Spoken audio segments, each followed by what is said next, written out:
Nau mai, haere mai, and welcome to this very special series of Te Ao Tapatahi, where we hear inspirational stories from our dames and knights who've made a huge impact on Te Ao Māori. Today we speak to two of our leading educators, Sir Po Temara and Sir Toby Curtis. Sir Po Temara was raised by his grandparents deep in the heartland of Tūhoe. He says the isolation and the traditional teachings from his elders gave him a love for te reo Māori. Sir Po Temara was knighted in 2020 for his services to Māori and education. It was an honour that he initially wanted to turn down. I think there were better people than myself, better people of the past who were not considered for knighthood. Other people who actually made a huge contribution should have been knights.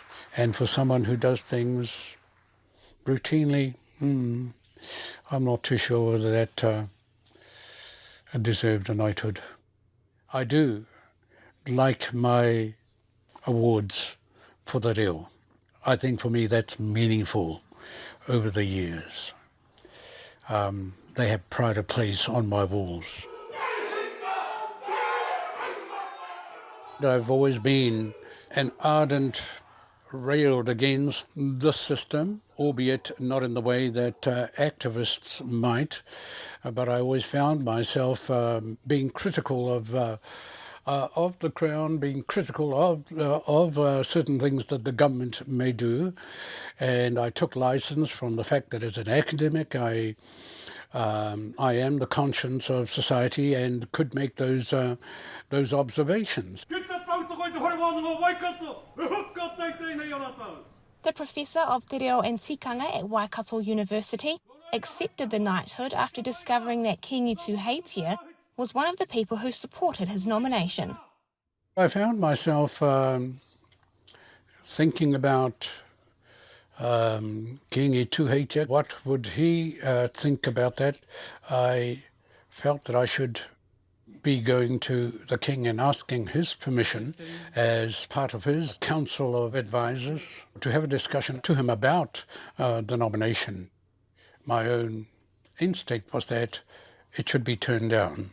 I made contact with the emissary of the king, and he invited us to coffee and told us that the king had been one of the nominators or the supporters of the nomination. And therefore I thought, goodness gracious, if I were to turn this down, then that would be a direct challenge to the wishes of the king. If you were to ask me what the knighthood, what benefits the knighthood brings, well, it doesn't bring a monetary benefit. I tried to get through a roadblock using the knighthood thing. The police weren't impressed, and so you think to yourself, so what good is this knighthood anyway? Sir Po was raised by his grandparents deep within the Te Urewera. Throughout his formative years, he was surrounded by the teachings of his elders. My first 8 years were spent in the deep bush. My formative years were spent with two people, my grandmother and my grandfather. And that was the tradition of that era, of that generation. As a first grandchild, it was their responsibility to bring me up, to look after me. It's about being trained prior to being an academic. It's grounding as a child. It's expectations. It's wishes of certain people about how you should perform and what you should be, and what responsibilities that you ought to be responsible for at a time when they would depart this earth. Sir Po pursued an academic career as a university lecturer and professor. He was supported and mentored by fellow knight, Sir Hirini Moko Mead. I had a bit of an epiphany and decided that I needed to jettison all the things that I had accumulated in those years after leaving secondary school, and that I should concentrate now on the Maori world, which involved going to university. So that's what I did. I went to university and never actually came out of university. It started with the punt that one of the great academics of New Zealand academia and the world academia was responsible for. He took a punt on me, and that was Professor Sir Hirini Moko Mead. Coming up after the break. We were called Nazis of the Māori language. We make no apologies for that.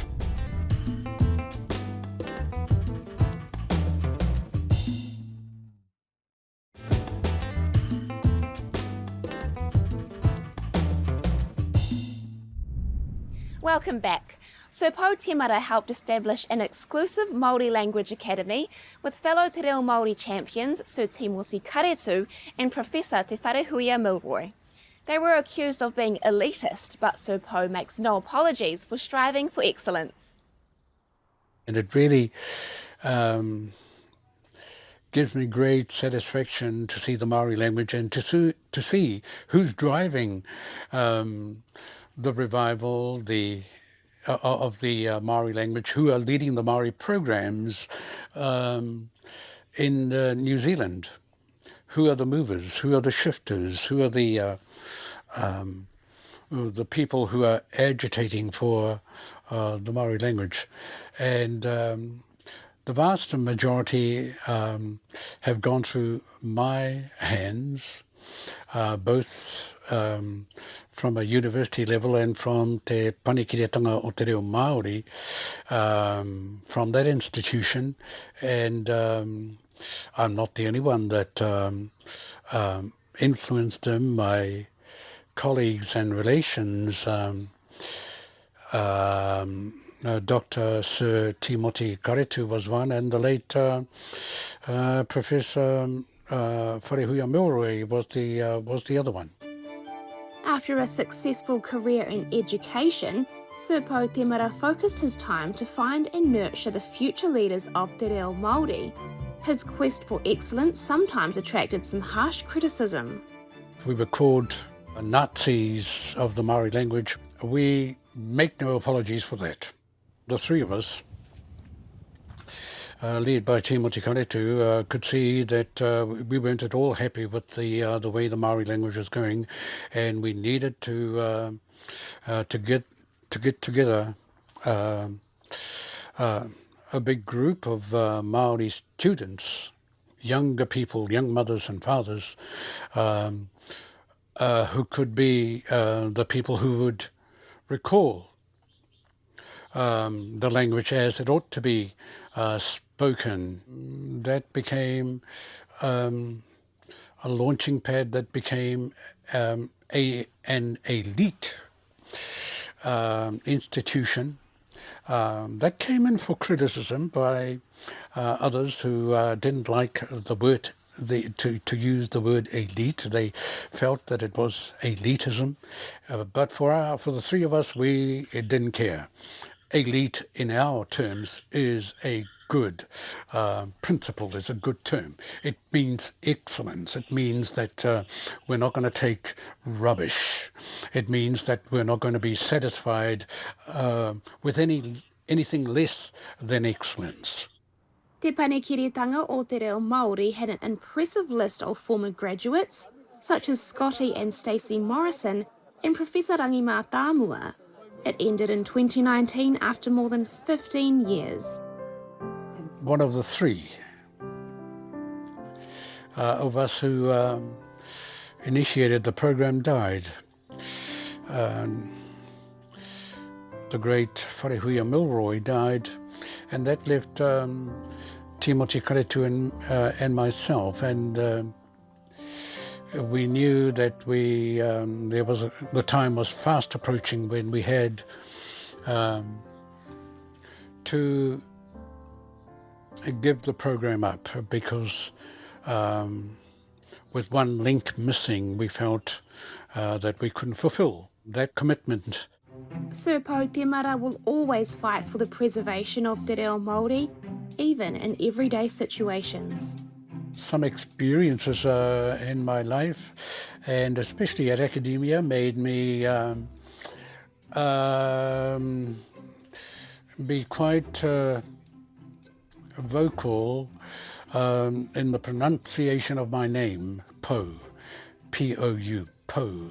I recall a certain vice-chancellor, a certain chancellor of a certain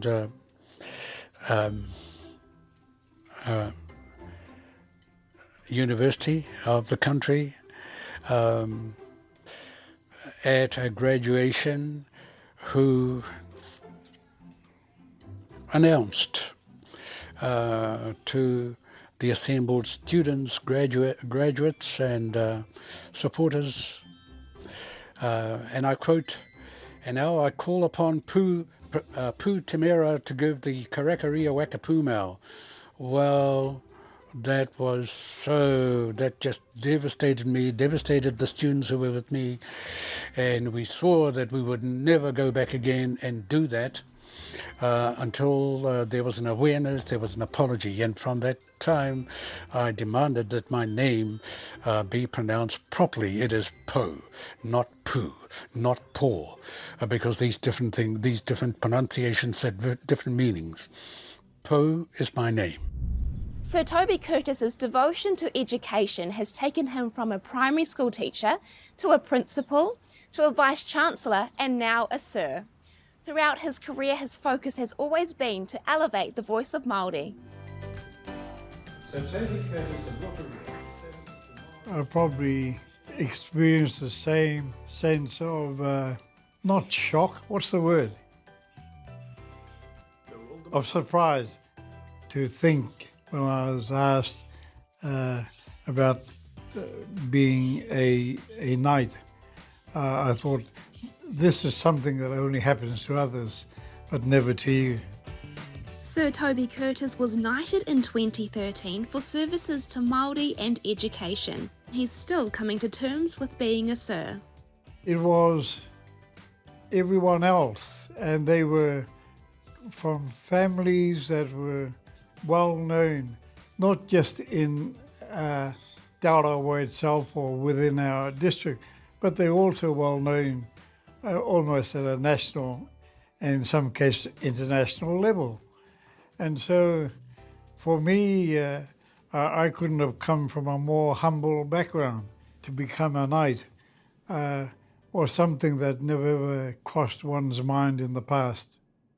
Sir Toby Curtis is the youngest of 15 children and says the experience has shaped the person he is today. I'm the last in a family of 15. So that alone will indicate that life was not going to be easy. I was very lucky. All my older brothers and sisters, for some reason, I suppose being the youngest, they seemed to care for me. And I also noticed they cared for each other. I guess it was an unusual, I suppose in some ways, was an unusual upbringing because not all families behave that way towards each other. So I've always counted my blessings, I guess. And being the youngest, I was well treated. In fact, I think I was even spoiled. I was told by a number of my cousins that they saw me as being a spoiled brat. Sir Toby says te reo Māori was an important part of his upbringing. I grew up where we were not encouraged to speak te reo. And yet, all I heard in the home was te reo, in the community was te reo, and when we came to town, all the shopkeepers were Pākehā people. and all they spoke was te reo. And yet, when we went to school, we were not allowed to speak in te reo. Sir Toby could have been a high school dropout because he struggled to communicate in English. It wasn't a good experience for me because I had trouble speaking English, and I needed more than just the time allotted to being taught our subjects. I needed extra help. I was performing very poorly at St. Michael's Secondary Division, and at the end of my fourth form year, second year, I was all signed up to become an apprentice with Horwood Electrical. I was looking forward to becoming an electrician. His life changed when his parents decided to send him to Hatopetara, a Catholic Māori boarding school in Auckland. I heard the nun say to my father, Mr. Curtis, if your son were in a more sheltered environment, he probably would perform much better and would do well academically. And I thought, oh, that won't mean anything to him. So anyway, I was looking forward to becoming an electrician, an apprentice, so I could have money in my pocket, don't have to go to school. Anyway, 2 weeks before the beginning of the new year, my father said, "You're going to St. Peter's Māori College." Oh, I didn't know whether I was happy or disappointed. I think I was disappointed that I wasn't going to get any money in my pocket, but happy that I might get a good education. When Sir Toby left Hatopetara, he was determined to pursue a career as a teacher and achieve academic success at the highest level. It became obvious that if I wanted to have the kind of life that I would like to have, it became obvious I needed to be better qualified. And so it ended up, as time went on, I did. So I studied towards getting a bachelor's. And I found about 2 or 3 years before I got it, I was given the job. So I got it without the qualification. And then, of course, I was talked into going to training college. Oh, and when I got there, if I want to be head of this department, I need a master's. So I started studying towards doing a master's, and 2 years before I got a master's, I was given the job as head of the department. The last job, well, if I want a senior position at AUT, I need to probably do a doctorate. And so I embarked on doing a doctorate, and I got a senior position without the doctorate. So I was rather lucky, as far as I'm concerned, in the way things turned out. Life took a full circle for Sir Toby when he returned to Hatopetara College as its principal. During his time, he increased the school's examination pass rates and implemented teaching classes in Māori and English. When I applied for the job, it was almost like tongue-in-cheek sort of thing. I thought, I won't get it, but I'll put my name and see what happens. And then I get the job. And I thought, now I've got the job, I've got to do something. When I went there, about 15, 20 years later, I just forget, I think because he hadn't been there, things were going along nicely, but no one really knew just what the pass rates were. Anyway, when I checked it, things had not been maintained. When you're taught in te reo, and all these boys, of course, were Māori, you're teaching them in their mother tongue. And the mother tongue has a kind of relationship with the owners of that language, the blood owners of that language, like a mother has a relationship with her children. Coming up after the break. The English language did nothing for my wairua. my spiritual intelligence. The English language did nothing for my ahua tangata, my cultural intelligence.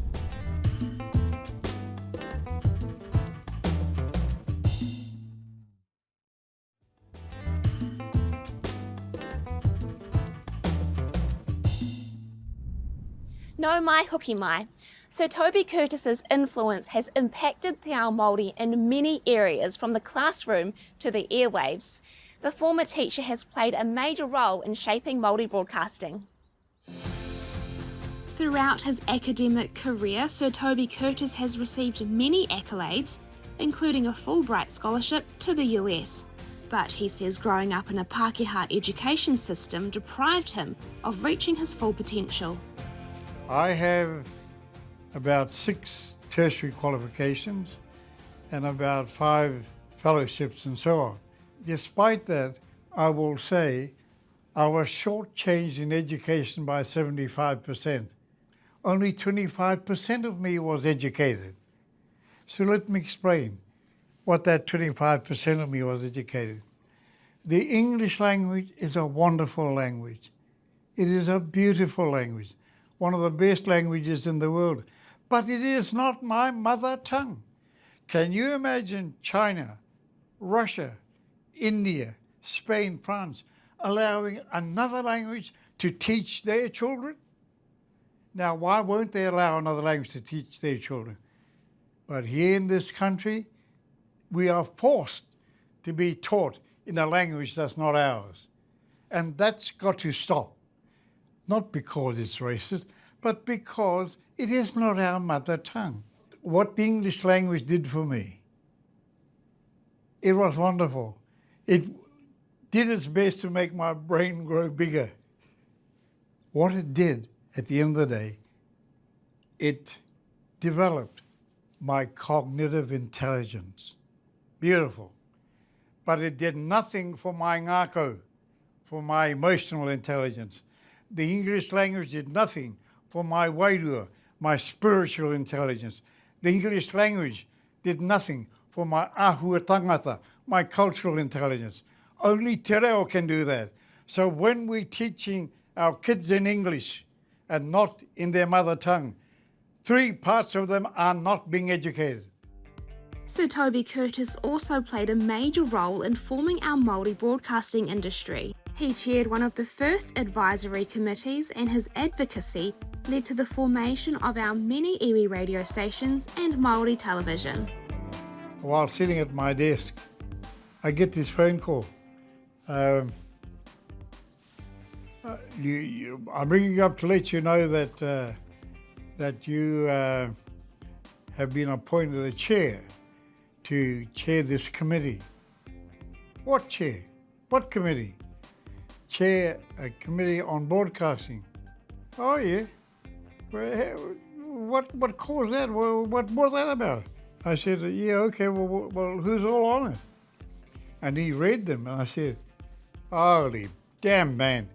Who wants to chair that group? Have you ever known any of them to listen to anyone, let alone listen to a chairman? I mean, you've got some of the best debaters and arguers on that committee. I mean, I don't know of anyone who would like to chair just one of them, let alone half a dozen, let alone 10 of them. And I said, could you ask the minister why I'm asked to chair that committee on broadcasting? Because I know nothing about broadcasting. And so the guy got back to me later and said, oh, the minister wants you because you got no interest in broadcasting. I'm more than satisfied that I think we made very good progress. And when I looked at New Zealand television, TV1 and the Pākehā channels, at the amount of Māori they're speaking, it's just wonderful. So things have worked out in a different way to achieve what we want. On the next show, we've got a whānau with 2 knighthoods, brothers Sir Mason and Sir Edward Jury. It took me a long time to sort of get used to people calling me sir, and still feels a bit awkward. But basically, it didn't change me, and it hasn't changed the direction I've been moving in. I suppose it gave me a sense of personal satisfaction to know that I was knighted ahead of my brother, just because of ancient sibling rivalry, I suppose.